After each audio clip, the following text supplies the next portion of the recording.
Today there are no Israelites waiting by the river Chavor. But what if they moved east, taking their place names with them?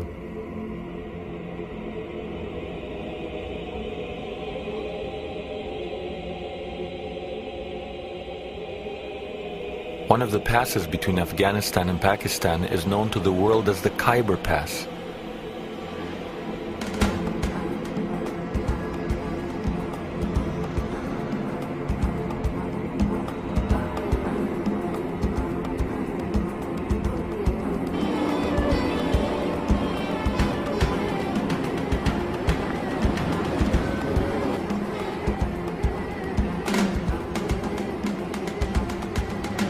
The Khyber Pass is one of the most lawless and dangerous places on earth.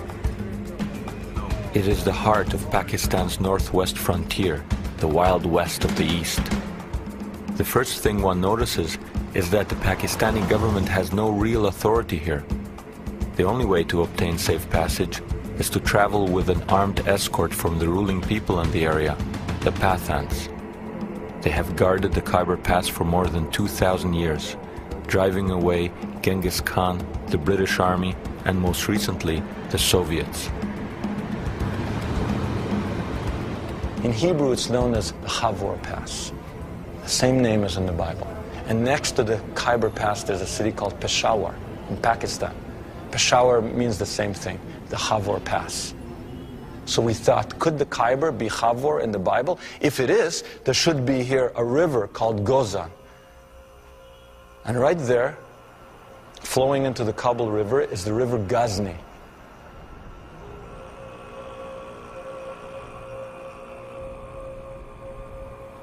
If this is Chavor, we thought, there should be somewhere around here the city Hara. And 300 kilometers away, in Afghanistan, there's a city Herat.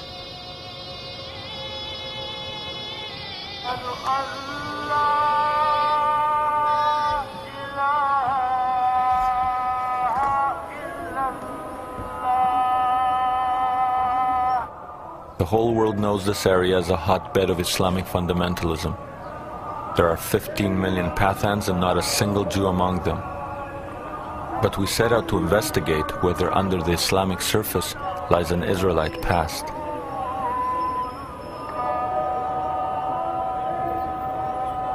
The first clue was the fact that the pathans claimed to descend from Afghan, son of King Saul of Israel.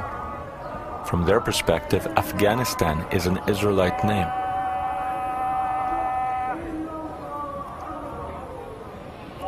At worship, they seem like any other Muslims. When studying the Quran, however, they rock their bodies in the manner of Jews.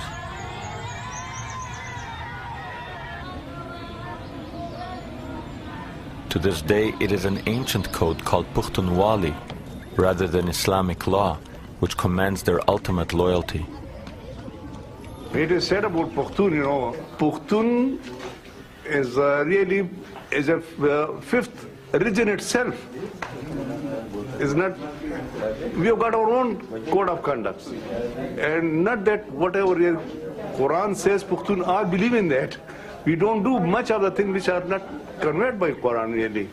That's why it is said, it is a proverb that Pashtun nim Quran namani. Or Pakhto pinzam mazhab de hoyi. You know. Pukhtuwali, the code of the Pukhtu. And what is this Pukhtuwali? It's basically Old Testament law in a kind of unforgiving way, where you don't have any kind of rabbinical softening of it. Eye for an eye means eye for an eye, literally. Adultery, you're finished. If there is a conflict between your own Pukhtunwali law and Islam, which do the pathans choose? Our customs are those of the Pashtun, or Pathan. There are 11 Pathan tribes in the Khyber. We all have the same customs. The main law here is the Islamic Sharia. but we Pathan follow our own specific Pukhtunwali customs. For example, according to Islam, there must be established evidence for the conviction of adultery. You cannot convict anyone without sufficient evidence of fact. But according to Pukhtunwali, if there is even the slightest suspicion of an illegitimate relationship between a man and a woman, both are convicted and killed. The matter is closed, and there is nothing left to discuss.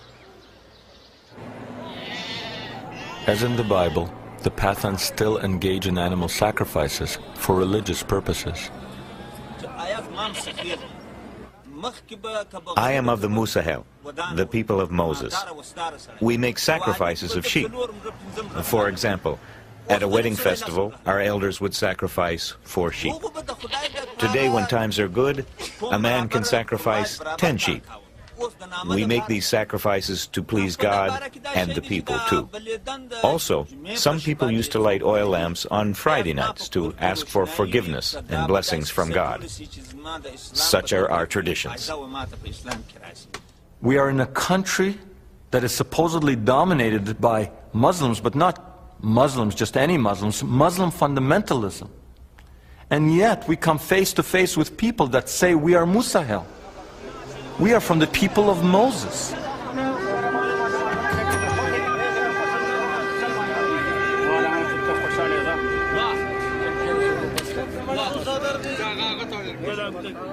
And as we travel among these people who look like they stepped off the pages of the Bible, Semitic faces, long beards, biblical garb, prayer shawls, and as the evidence mounted, we could not help but feel that maybe here among the pathans of Afghanistan and Pakistan, we would find the answers to our quest.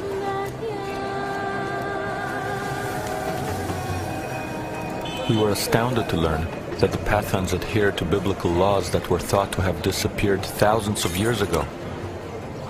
As in the Bible, those accused of manslaughter can escape to designated cities of refuge. It is mentioned in our old books that if you kill someone unintentionally, then you can flee to a designated place of refuge. Our books tell us that Moses ordered Joshua to establish cities of refuge and told the people that they should honor them. Today, we educated people think it is backwards to protect a criminal in this way, but the people in those areas of refuge look upon the matter as holy. To protect a fugitive is the sacred job of the elders. They treat him as their guest.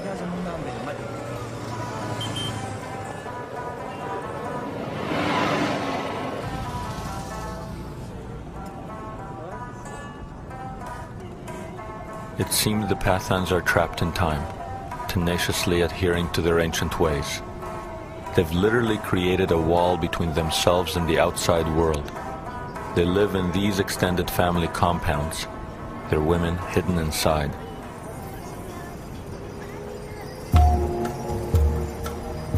As in the Bible, the Pathan women observe a code of modesty which rarely allows them to emerge.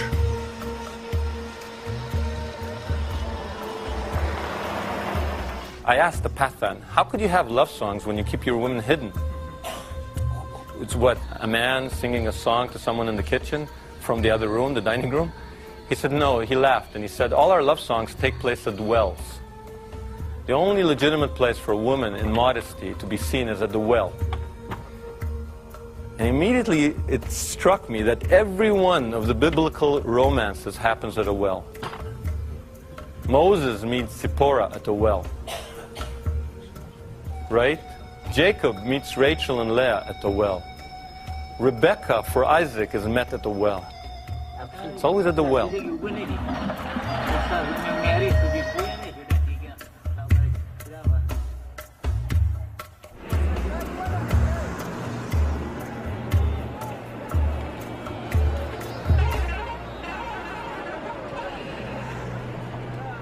To enter the Pathan marketplaces is to step back in time. Defying all probabilities, the Pathans still live in tribal groups with Israelite names. Rabbani is similar to the tribe of Reuven, Levani, the tribe of Levi, and Shinwari, the tribe of Shimon. One Pathan tribe known as Gadun is very small in numbers, not unlike the lost tribe of Gad. Interestingly, the most numerous tribe among the Pathans is Afridi, and the most numerous tribe in ancient Israel was Ephraim.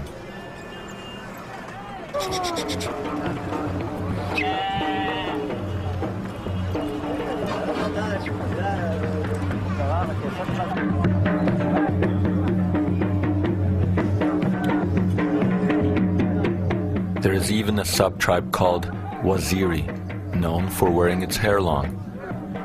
In biblical times, Naziri, such as Samson, also did not cut their hair.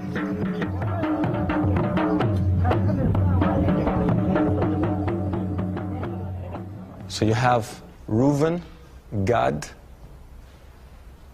Ephraim, Shimon. 4 more tribes. So we actually located 9 of the tribes.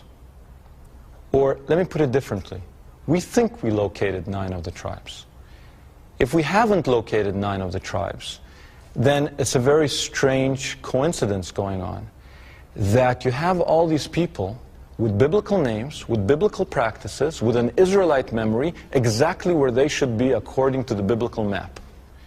If someone can come up with another explanation, I'm open to it. But I couldn't understand it.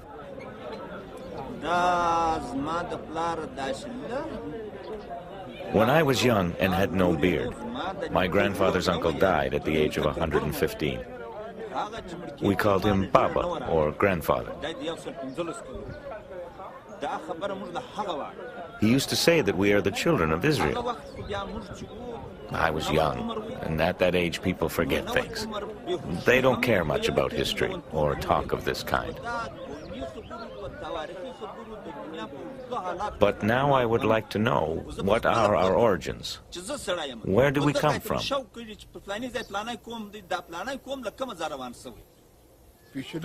Our grandfathers always told us that we are from the Bani Israel, the children of Israel. They said the Jews are as pathan as we are. It's clear that a Judaic memory persists, but were there ever people here who openly identified with Judaism? If you look up Harat in Encyclopedia Judaica, for example, you'll find 1 or 2 paragraphs. If you look up a Western Jewish community, you'll find pages and pages and pages.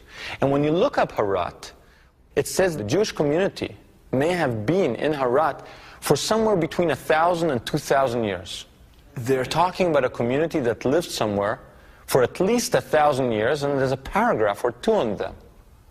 What does this tell us? It tells us that they're lost to our consciousness, that they've fallen off the Western radar screen.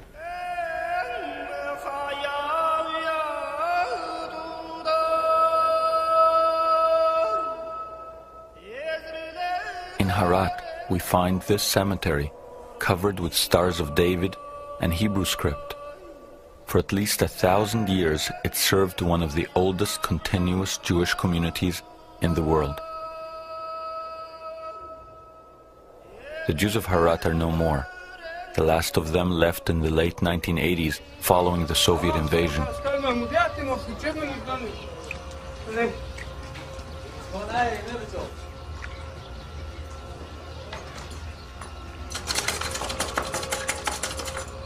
The country is now torn by civil war, and yet a Pathan tribesman agrees to take us to one of the old synagogues.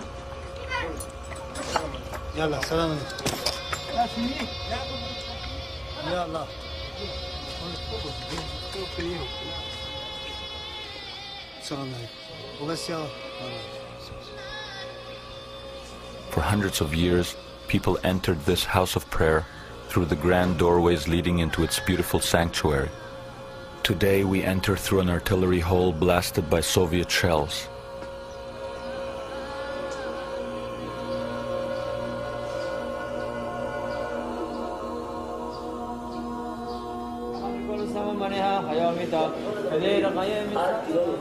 There is now a tiny community of Afghani Jews in Israel. Like the Bukharans, they are largely unknown here. They remember their former Pathan neighbors as not quite Jewish, but perhaps related to them in some way. They were the ones who wore these prayer shawls, four-cornered garments like we do. And they didn't really know what they were, and they used to be surprised to see us wearing similar things. They would say to us, "You're Jews? How could you be Jews?" They'd be surprised. I remember them coming from the border areas, from the mountains, from Pakistan, places like Jalalabad. And I remember people said that to this day they still lit candles on the Sabbath. They would put the candles under these baskets and didn't know why they were doing it. They had all these traditions they didn't know the origins of. Except they said, that is what our forefathers did. Did they think they were Jewish?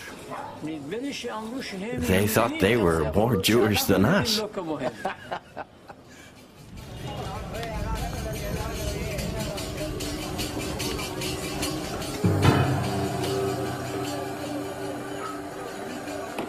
The prophets say that equal numbers of Israelites and Judeans will herald the Messiah. Interestingly, the number of Pathans and Jews in the world is virtually identical. The prophecy also foretells that it is Menashe and Ephraim that will take the lead in the return. In India, we had encountered the Menashe. If we were right, here among the Afridi, we had come face to face with Ephraim. However, before we could accept that the end of days was upon us, we needed more proof. On the road to Armageddon, it now seemed appropriate that our journey take us through a minefield.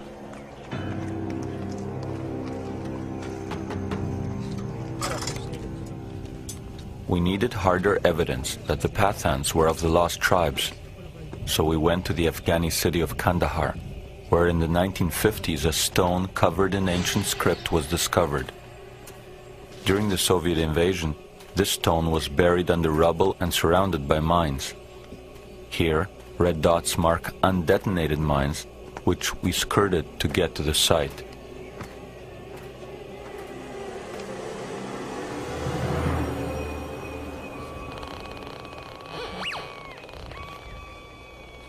"2,300 years ago, the Buddhist emperor Ashoka put up propaganda pillars throughout his empire. Until the Kandahar discovery, it was thought that these stones were always written in Sanskrit.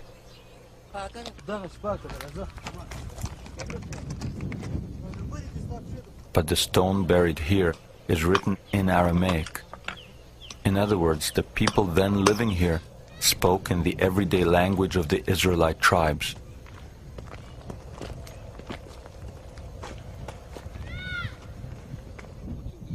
We came here with a local elder in the hope of photographing it, but in its present state that proved impossible. It's under here.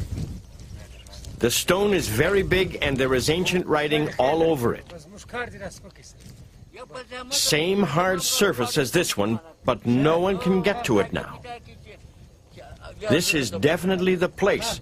There's no point in looking any further. We did look further. We were tipped off that across the border in Pakistan, there was another stone rarely mentioned by Western scholars. Look at that. There it is, right over there. What is it? What is it? Here, the stone was accessible. To our surprise, we discovered that it too was not written in Sanskrit, but in the Aramaic alphabet.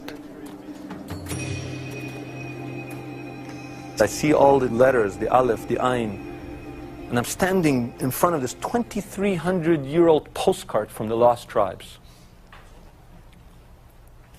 And when we pack up our gear and we go, and I'm like in shock, because I didn't expect to find it. I was thinking it's in Kandahar. I didn't know there was another one here. And there's two more in places we didn't go. And one has on it the Hebrew month of Elul. So then this guide comes up to me and they told me, don't say you're Jewish, don't say anything, because people here are very Muslim, they may not take kindly to you. So he says, why were you able to read that? And I feel, I don't want to lie to this guy. And I said, because I'm a Jew. And this person, who's supposed to be my enemy, leans over with tears in his eyes, embraces me, and says, then you are my brother. So maybe it was happening. Maybe the end of time was unfolding. I was standing there and I got goosebumps. I said, wait a minute, is this it? Am I making a film, or am I turning into the reporter from Armageddon?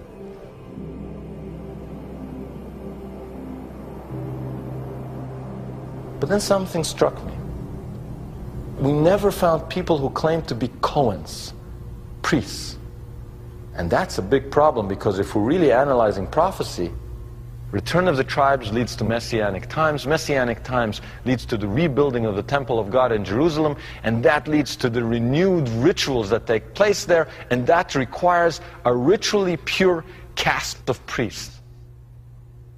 And there are none among the tribes, and in Western Jews, none that can claim that they are ritually pure descendants of this priestly class. So what's going on here? On the one hand, it seems that prophecy is unfolding, and on the other hand, key characters in the biblical drama are missing. Perhaps we had stumbled on some kind of eternal punishment. Preserved in their tribal units on the edges of deserts, the lost Israelites were waiting for a redemption that would never come. Or perhaps everything we thought we had found was a passing mirage.